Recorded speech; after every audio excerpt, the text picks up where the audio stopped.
ఓసారి దిశ 35% 23% తగ్గించాం. కరెంటు కొరతలుంటే పూర్తిగా కరెంటు కొరత లేకుండా ఎగ్జాక్ట్గా 2023-24కి కరెంటు కొరత లేని ఏకైక రాష్ట్రం భారతదేశం లేదంటే దానికి చిరునామాగా ఆంధ్రప్రదేశ్ తయారు చేసే పరిస్థితి వచ్చాం. దీనివల్ల చాలా లాభాలు వచ్చాయి, నాకు కూడా కొన్ని నష్టాలు వచ్చాయి.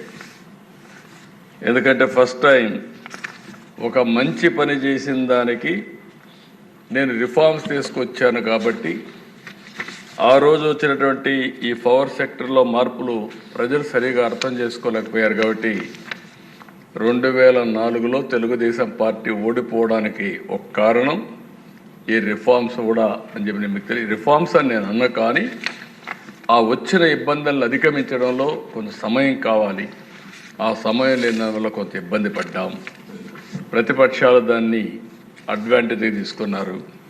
నేను అన్ని రిఫార్మ్స్ తీసుకొస్తే దశ వెరీ విచిత్రం ఏంటంటే ఉచిత కరెంట్ ఇమ్మన్నారు.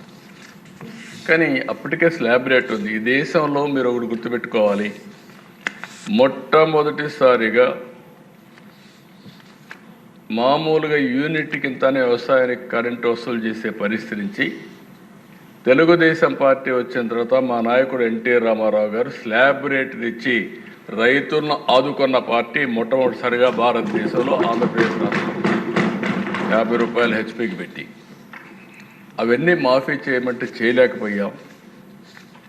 నేను చేసిన రిఫార్మ్స్ ఉపయోగించుకొని మాఫీ చేస్తామని కాంగ్రెస్ పార్టీ అధికారంలోకి వచ్చింది.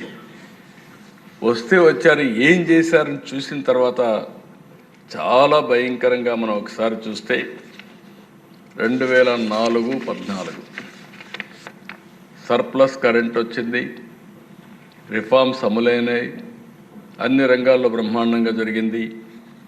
వాళ్ళు వచ్చిన 5 సంవత్సరాల్లో దగ్గర మీరు చూస్తే నేనున్నప్పుడు 90% ఇన్స్టాల్డ్ కెపాసిటీ పెంచాను, ప్రొడక్షన్ పెంచాను.